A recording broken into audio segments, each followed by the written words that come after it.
நீட்டு தேர்வை ரத்து செய்ய முடியாதுன்னு அவங்களும் சொல்லிட்டாங்க, நாங்களும் ரத்து செய்ய முடியாதுன்னு இவங்களும் சொல்லிட்டாங்க. இப்ப எதுக்குது? நீங்க எல்லாம் ஒரு படிச்ச ஊடகவியலாளர் தானே, இந்த நாடகத்தை எப்படி ரசிக்கிறீங்க? தேர்தல் வரும்போதுதான் நீட்டுக்கு வருவியாயா?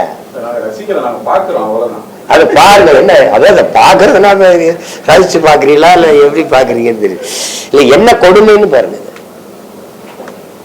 இப்ப இந்த தீர்மானம் போட்டு யார்கிட்ட கொண்டு போவீங்க? சரி, இந்த நீட்டு தேர்வை முதல்ல கொண்டு வந்த பெருமக்கள் யாரு? கொண்டு வந்தது யாரு? காங்கிரஸ் நீங்களும் தானே. காங்கிரஸ் கொண்டு வந்தது, கூட இருந்தது யாரு? அன்னைக்கே அந்த நீட்டு அங்கிட்டு நீட்டுன்னு எல்லாமே இங்க இந்த பக்கமா நீட்டுன்னு சொன்ன பெருந்தகையில் யாரு?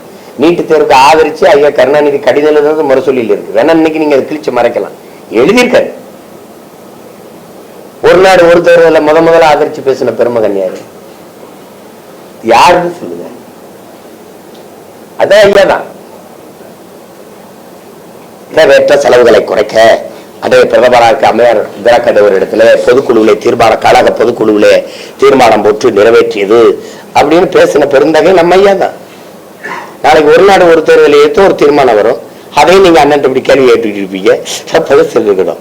இந்த நீட் எல்லாம் இதெல்லாம் தேர்தல் நேரத்துல திடீர்னு என்ன பண்ணுவாங்க, திருவிழா நேரத்துல அங்கிட்டு கூத்து நடக்கும், இங்கிட்டு கரகாட்டம் நடக்கும், அங்க பாவ கூத்து, அங்க பொம்மலாட்டம், இங்க வள்ளி திருமண நாடகம், அங்க ஹரிச்சந்திர மாயனாண்டா அந்த நாடகம். அப்ப எதை பாக்குறதுன்னு தெரியாம நம்ம தவிப்போம். அது மாதிரி தேர்தல் வரும்போது நீட்டுக்கு எதிரானது, கச்சத்தீவுக்கு எதிரானது, எல்லாத்துக்கும் எதிராக வரும். நான் கேட்டல, அதனால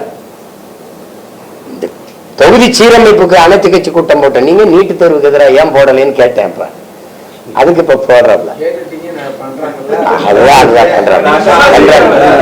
நான் இப்ப கடல்ல செய்யறது இல்லையே, செஞ்சாதான் செய்யறது இல்ல, ஏமாத்துறதுதான் கஷ்டமா இருக்குது. செய்யறதுங்கிறது எத்தனை